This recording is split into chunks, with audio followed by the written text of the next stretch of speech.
Ya, halo, selamat pagi. Assalamualaikum warahmatullahi wabarakatuh. Salam hobi kultur, masih tetap semangat karena bertani itu hebat loh.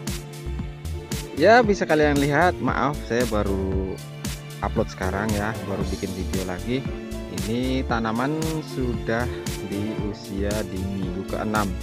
Di minggu ke-5 kemarin saya nggak melakukan tag video ya, pengambilan gambar karena kan ya ada kesibukan lain gitu.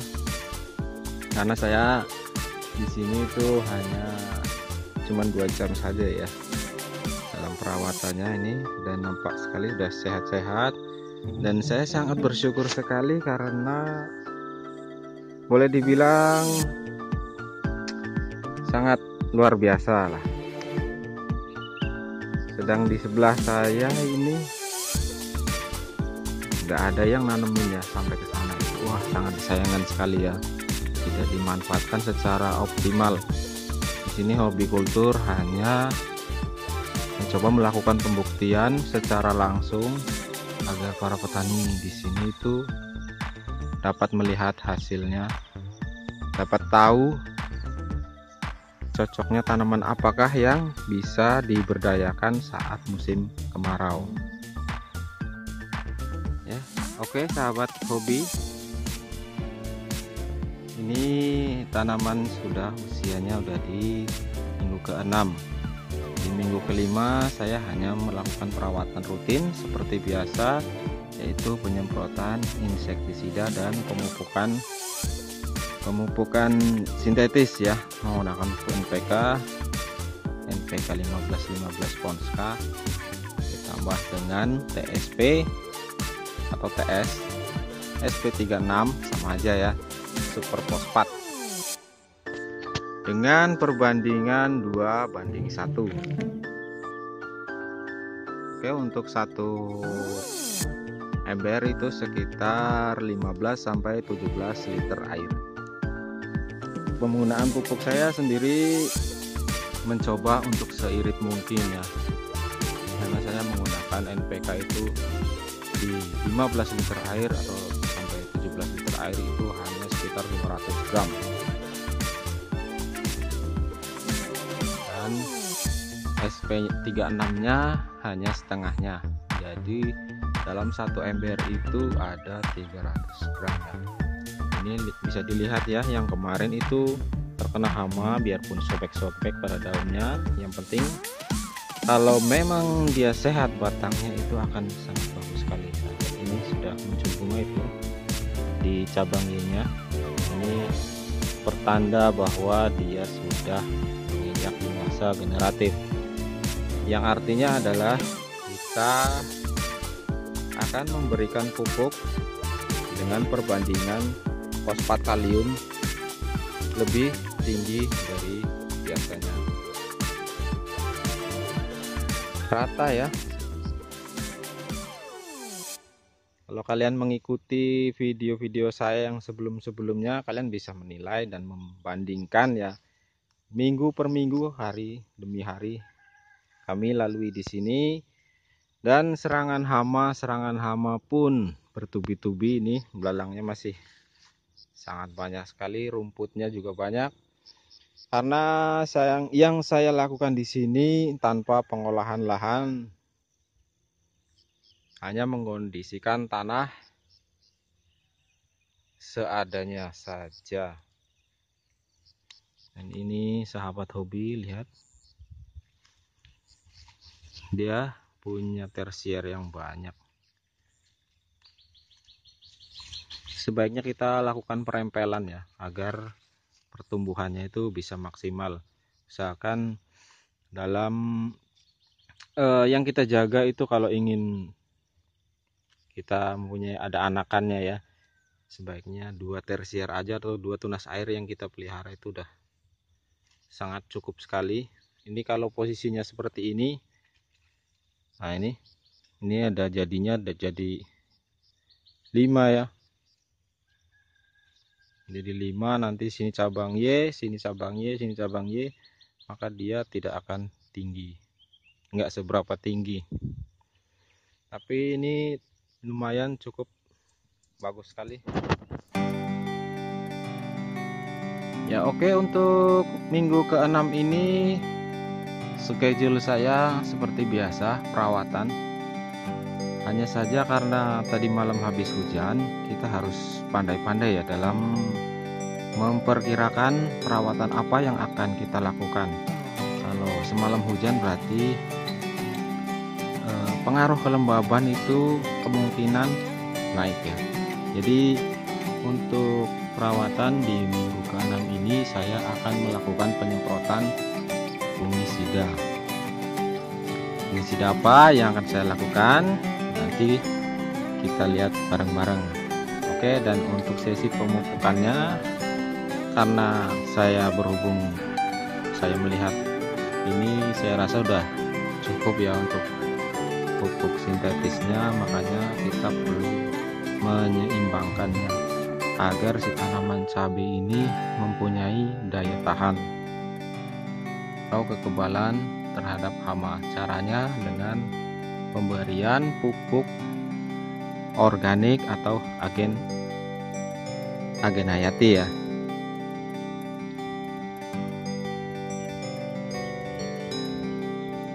Ya oke, langsung saja sahabat. Langsung saya akan praktekkan untuk perawatan di minggu ke-6. Dan ini saya nggak melakukan pruning atau potong pucuk.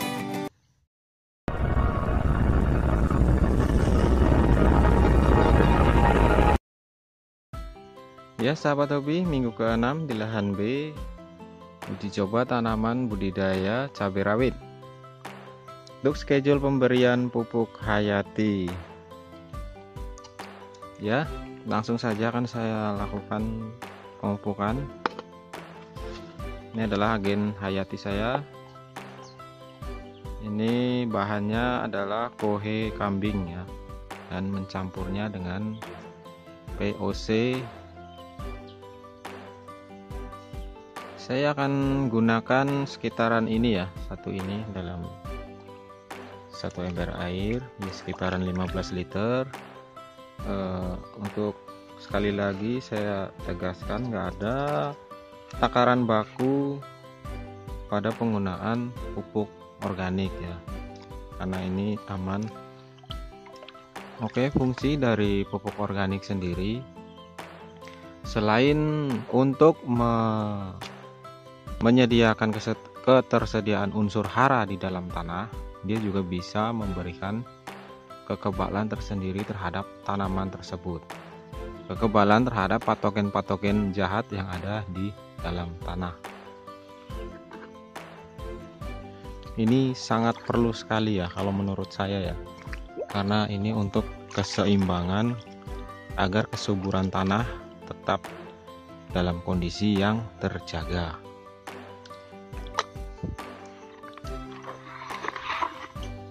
Ini saya sudah aduk.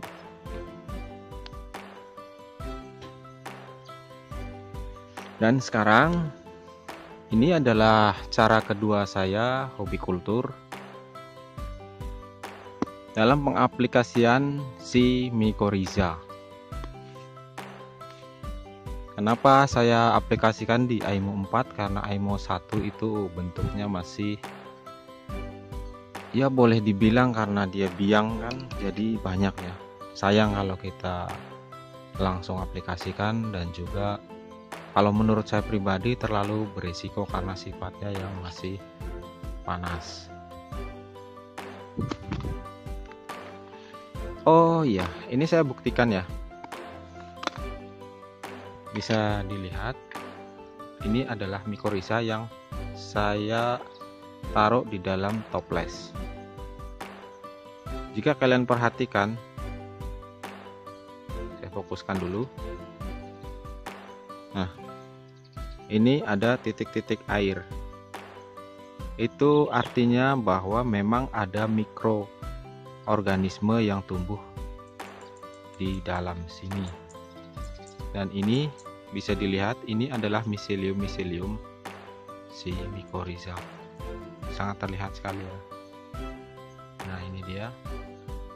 Mungkin orang berpendapat mati nggak ya kalau ditaruh di dalam bag atau plastik atau mungkin toples.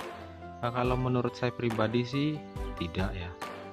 Yang terpenting adalah jika memang nggak tumbuh ini, kalau nggak tumbuh ini mungkin saja bisa saja ya dia itu tertidur. Nah, bagaimana sih cara mengaktifkannya? Itu dengan glukosa glukorin atau cairan gula atau tetes tebu, bisa molase. Dan ini toples ini sangat, ini bukan endorse ya, maaf, ini bukan endorse.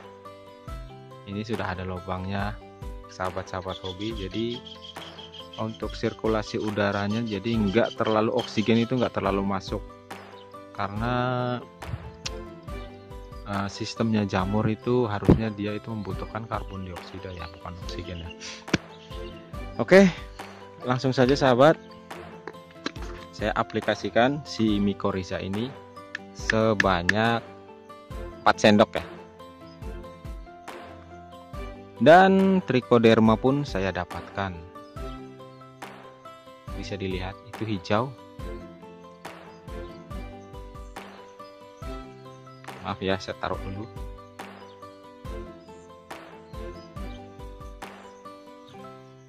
Ini Trichoderma, hijau dia. Jadi keuntungannya sangat banyak sekali ya kalau kita bikin sendiri sebenarnya gitu.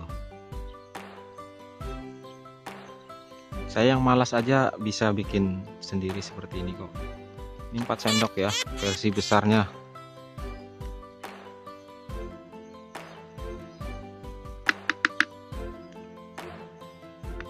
Hanya seperti ini aja yang saya lakukan di lahan yang seluas ini, antara lahan A dan lahan B. Saya hanya melakukan perawatan selama 2 jam. Dan untuk penyemprotan sendiri, baik insektisida ataupun fungisida, saya lakukan di setiap minggu. 1 minggu saya bagi 2. Jadi dalam 1 minggu saya menyemprot 2 kali. Jadi nggak begitu memakan waktu. Itu pun tergantung dari intensitas serangan hama. Di sini serangan hamanya sangat luar biasa sekali kalau menurut saya. Biasanya saya itu melakukan penyemprotan di setiap seminggu sekali. Kalau di sini saya seminggu 2 kali. Oke, saat sebelum pengaplikasian pupuk hayati ini, sebaiknya kita tunggu ya. Kita tunggu antara 20 sampai 30 menit untuk si mikroorganisme ini biar bisa menyesuaikan ya. Dan untuk perawatan sendiri, saya akan melakukan penyemprotan fungisida. Hati-hati ya, fungisida.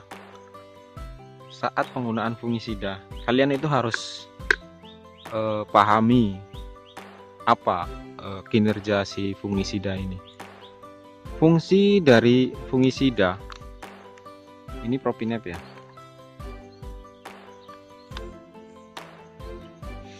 Oke. Fungsi dari fungisida itu sendiri adalah untuk menghambat pertumbuhan jamur pada tanaman.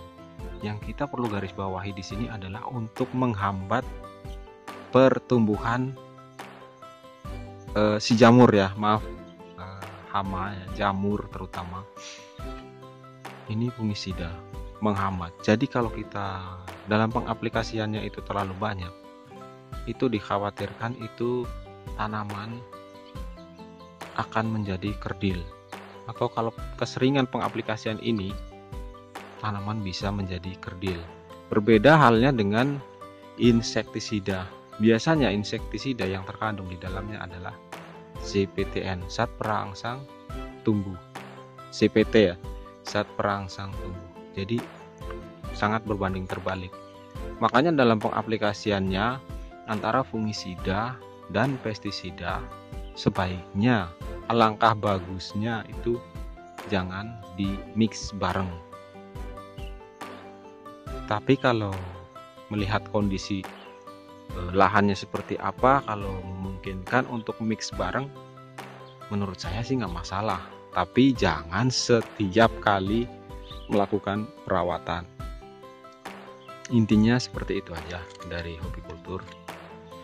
Oke, buat kalian yang baru gabung, jika kalian suka dengan video ini, mohon dukungannya untuk subscribe dan nyalakan tombol loncengnya agar kalian bisa tahu perkembangan video-video kami selanjutnya di budidaya tanaman cabai.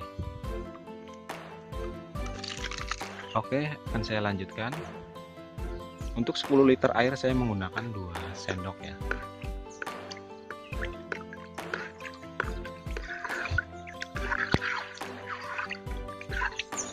Dan untuk penggunaan fungisida ini bagus sekali jika kita campur dengan gandasil. Gandasil ada 2 ya. Ini karena tanamannya sudah memasuki di masa generatif, saya akan menggunakan gandasil yang merah ya, gandasil buah. Dan ada juga tanaman yang baru ya, selisih 1 bulan, sekitar 100 pohon, karena memang sistemnya itu setiap 1 bulan sekali dilakukan penanaman, jadi agar pemanenannya itu dapat rutin karena kondisi lahannya yang sedikit.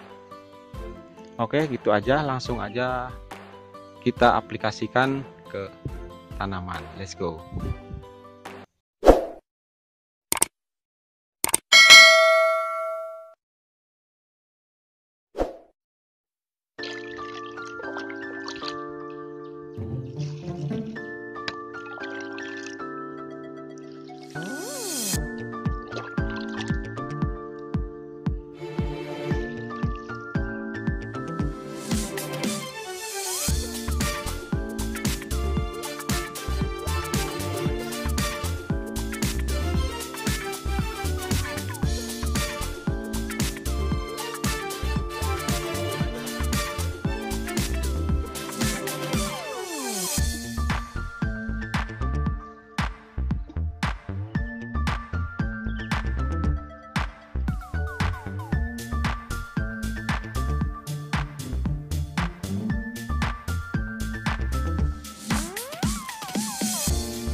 Ya, oke sahabat hobi, demikian saja untuk perawatan di minggu ke-6.